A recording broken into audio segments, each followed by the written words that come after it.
പുതുവത്സരാഘോഷങ്ങൾക്കൊരുങ്ങി കോഴിക്കോട്. പുതുവർഷത്തെ വരവേൽക്കാൻ നഗരം ദീപാലംകൃതമായി. വിനോദസഞ്ചാര വകുപ്പാണ് ന്യൂ ഇയർ ലൈറ്റ് ഷോയും വിവിധ കലാപരിപാടികളും സംഘടിപ്പിക്കുന്നത്. ആഘോഷത്തിന് മിഴിവേകി ബേപ്പൂർ ഫെസ്റ്റും തുടരുകയാണ്. ഇല്യൂമിനേറ്റിംഗ് ജോയ് സ്പ്രെഡിംഗ് ഹാർമണി എന്ന പേരിലാണ് ന്യൂ ഇയർ ലൈറ്റ് ഷോയും വിവിധ കലാപരിപാടികളും സംഘടിപ്പിക്കുന്നത്.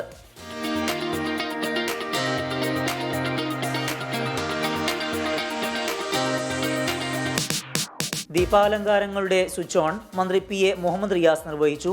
120 കിലോ തൂക്കവും 30 അടി നീളവുമുള്ള കേക്ക് മുറിച്ചായിരുന്നു ഉദ്ഘാടനം.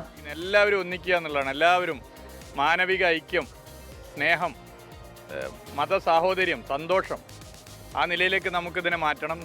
ഇന്ന് മുതൽ ഇവിടെ കുടുംബമായി, സുഹൃത്തുക്കൾക്കൊപ്പമായി എല്ലാവർക്കും വരാനും വളരെ പോസിറ്റീവ് എനർജി നമുക്ക് ഈ നഗരത്തിൽ വന്നാൽ ലഭിക്കുന്ന നിലയിലേക്ക് നമുക്ക് ഇതിനെ മാറ്റിയെടുക്കുക എന്നുള്ളതാണ് ലക്ഷ്യം.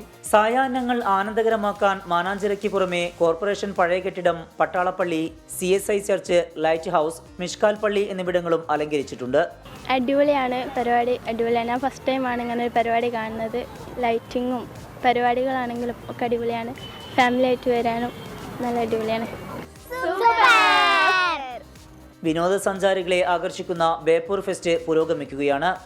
Treasure hunt, sea rafting, dinghy boat racing, വലയെറിയൽ മത്സരം തുടങ്ങി വിവിധ പരിപാടികളാണ് ഫെസ്റ്റിന്റെ ഭാഗമായുള്ളത്. കണ്ണഞ്ചിപ്പിക്കുന്ന കാഴ്ചകളുമായി ആസ്വാദകരെ കാത്തിരിക്കുകയാണ് നഗരം. രാവിനെ പകലാക്കുന്ന ഈ കാഴ്ച ജനുവരി 2 വരെ തുടരും. കോഴിക്കോട് നിന്ന് അമലിനൊപ്പം സമീർ സി മുഹമ്മദ്, 24.